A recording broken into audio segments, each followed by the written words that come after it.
Mathew Ward message, final phase. Channel, Suzanne Ward. With loving greetings from all souls at this station, this is Mathew.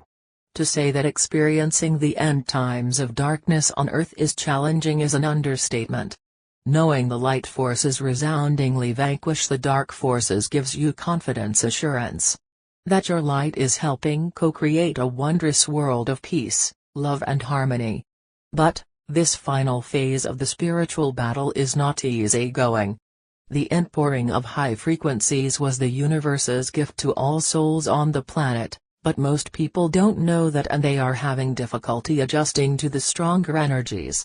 Earth's ascension pathway is being assaulted by desperate dark ones who are deluging the planet with the negativity of lies, deaths and devastation. Mainstream media are reporting disinformation with bits of truth. The populace is struggling with what to believe. Citizenries are protesting government policies and vital actions behind the scenes cannot yet be revealed. You are dealing with the energetic fallout from all of that and you see the concerns and confusion of family members, friends, colleagues and neighbors, but do you ever think how it may be affecting Gaia, the soul who embodied as the planet called Earth? A highly evolved volunteer who is beloved and respected by all light beings for her healing energy to Earth and guidance to others gave us permission to share the message she recently received from Gaia. Hello, dear one. I'm so happy for you to connect with me in this way. You and I are joined at the heart, so it's easy for me to share with you. How do I feel about the ascension happening now? Phew, it's a lot. I am a soul just like all of you, and it's not an easy time. It isn't all a bowl of cherries, as you like to say. These times are hard, but they're also amazing. You often liken this time to the transition part of your human childbirth. I would agree. It's messy and it's painful, but the gift is coming. It was much, much worse for me when very few on the planet cared about me at all. They didn't have the consciousness to know I was a living being like them. That's when whales were ruthlessly hunted, that's when the horrible bomb was released, that's the dark history of the past. It's been a history of cruel acts with no conscious thought at all about anything that was done to me. These times are different. Many hearts now know that I am alive. Many hearts care. Not all hearts, of course. Many are wounded and locked into that wounding, but there is love here now, the first stirrings of the Aquarian age. And it is my own beloved beings such as the Devic realm who have been called into service to help clear my body. That is not without tremendous pain to my flora and fauna. It is so hard, and needed at a deep level so I can carry my light and ascend. But it's still painful. That's where your love and light and the codes you carry are so needed and appreciated. You and the many others on Earth is my body, you know, who care about me are doing what helps me heal. We are all concerned about the mistreatment from the broken masculine system that now is in full view, but it has been operating for millennia. It is a mindset that has no regard for my well-being at all. It is no longer hidden. And you all are watching it play out as the strength of feminine energy is bringing balance to me. Yes, the turmoil is hard on me, but it's part of the painful transition in childbirth that will bring about the birth of something new and glorious. Meanwhile, anything you are led to do to help is so very greatly appreciated. Whether it's doing energy work for me or signing petitions or supporting organizations that have been created to protect my body, all are needed and I feel them all. Love will win in the end. This is guaranteed and I know it. I am basking in all the light being poured my way. It's just going to be bumpy for a while longer, but we will get through it. I send you so much love for being one of the hearts on the planet who know me and love me and vibrate that love to others. Your gift is your light and I love you so much for that light and for being a voice for me. We will get through this together. In love always, Gaia, with gratitude to Marianne Vaughn. www.tendinggaia.com. Gaia feels everything every one of her residents does, her entire human population and every life in her. animal and plant kingdoms, and God feels everything Gaia and every other soul in this universe does. What an incomprehensible mixture of energy that is. On Earth alone, along with widespread concern and confusion, are pockets of excitement, grief, fear, joy, kindness, belligerence, compassion, anger, hope, hopelessness, stubbornness, sadness, confidence, disappointment, arrogance, timidity, shock, wonderment, certainty, doubt, humility, curiosity, exuberance, pride, impatience, courage, trepidation, vengeance, forgiveness, apprehension, and the pervasive fury and frenzy of the dark ones who know their time is up. Dearest brothers and sisters, your dense bodies are not immune to the resultant vibratory jolting, but lessening your activities will help you flow through this temporary period of worldly upheavals and heartaches. Rest as much as possible. Your mind, body and spirit need this. Be with nature, drink a lot of pure water and breathe rhythmically.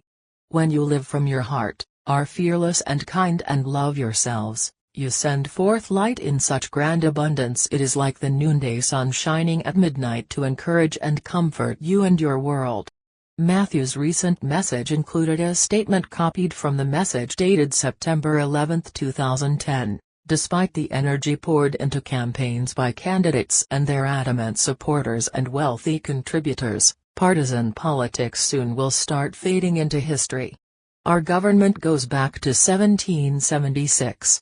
Political parties have changed over time, but they still are strong, and democracy has outlasted all other ruling systems except royal dynasties.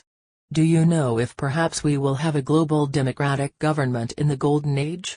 The Illuminati goes back to 1776, too, and both that secret society and democracy, which is a fine form of governance when it is led by honorable conscientious individuals with vision, have been sorely corrupted. The United States had such leaders in the beginning but rarely since then, and never has the country been a democracy. Right after the Founding Fathers established the newly united colonies as a sovereign republic, British royalty surreptitiously nullified the republic and formed the Corporation of the United States with themselves as owners. That illegal status has continued for 2.5 centuries. People in that country are not citizens, they are employees of the corporation. Instead of their votes deciding election outcomes, the Democratic and Republican National Committees, both are controlled by the Illuminati, now commonly known as Deep State, choose the candidates and conduct elections so the winners are the individuals they want in office. The government's actions that affect not only that country but the entire world are ordered by faction members within and beyond the administration in office.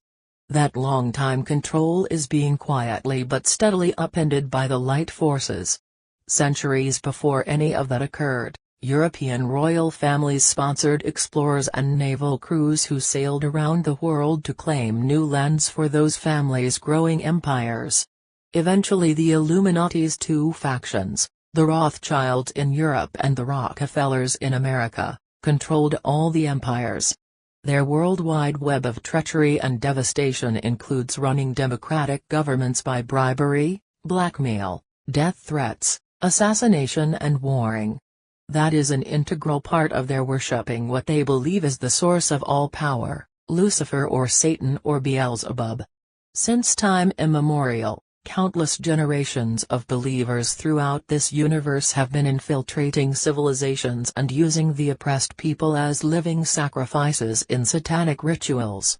When that epitome of darkness entered Gaia's populations, it pulled her planetary body out of fifth density, dropped it into deep third and kept it mired there for eons. Finally, so her body could survive, Gaia cried out for help, and the battle between the light forces and the dark forces began. Earth and all its residents are being liberated so they can ascend to fifth density and manifest the Golden Age. We don't know what type of government the peoples ultimately will choose then, but we shall tell you what we have been told. Discussions about that topic by a group of visionary planners include the suggestion to partition the world into 6 or 7 geographic regions. Residents in each region would choose a principal leader and advisory assistants, who collectively would govern a global republic. The individuals who proposed this idea know that when the population reaches 5th density, they will have the unity consciousness that would ensure their government is genuinely by the people, for the people.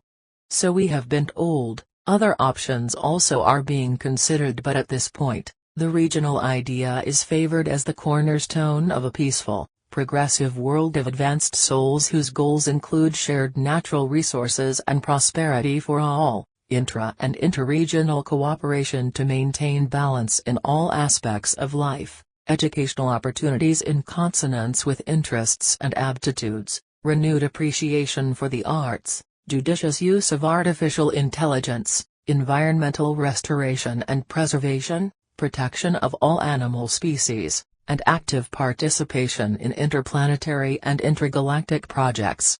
What we know for certain is that whatever form of governance is established will be balanced and attuned to universal rhythms.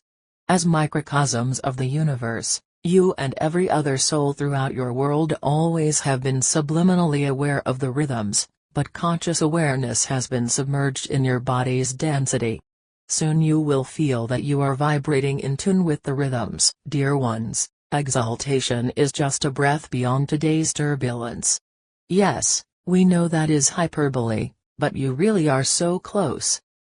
Could Mathew possibly shed some light on this global currency reset, GCR, and NESARA, GESARA, and the quantum financial system, QFS, that are supposedly going to appear as soon as the new president gets into office? What these things all seem to boil down to is that suddenly everyone is going to have more money in their bank accounts. GCR refers to the new global economic system wherein all national currency values will be based on precious metals. This will eliminate the entrenched corruption in banking and commerce and create honesty, fairness and stability in those sectors. The economic provision of NESARA, National Economic Security and Reformation Act, will end impoverishment worldwide. This United States legislation cancels debts to International Monetary Fund and World Economic Forum, Illuminati, deep state operations that lend money to struggling countries and take over their natural resources when loans cannot be fully repaid.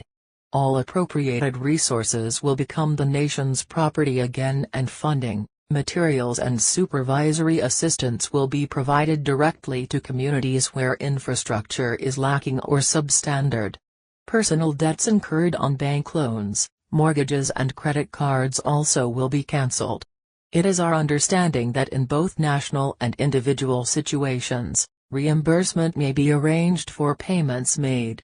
Computers for the quantum financial system, a decentralized banking system, are still in developmental stages. When they are ready for use, they will be able to process encrypted transactions instantaneously and securely. Some analysts think regulatory commissions will not approve this system because there is no way to control it, and other analysts see it as the future of the financial industry. We don't know when GCR and NESARA will be implemented or the future of QFS, but we do know that none of those entities will suddenly put money in anyone's bank account. During the decades Earth is on the way to 5th density, national and global economies will change as people's values shift from money and material acquisitions to self-discovery, bonding of extended families, human, animal and plant relationships, and extraterrestrial friendships. Economic disparity will be replaced by prosperity for everyone, and monetary exchange will give way to bartering, sharing resources, and offering skills and talents wherever those can be used. Our Earth family will glow with the purity of spiritual fulfillment and love of self and all others. Beloved family, all light beings in this universe honor your steadfastness to your mission and support you with unconditional love.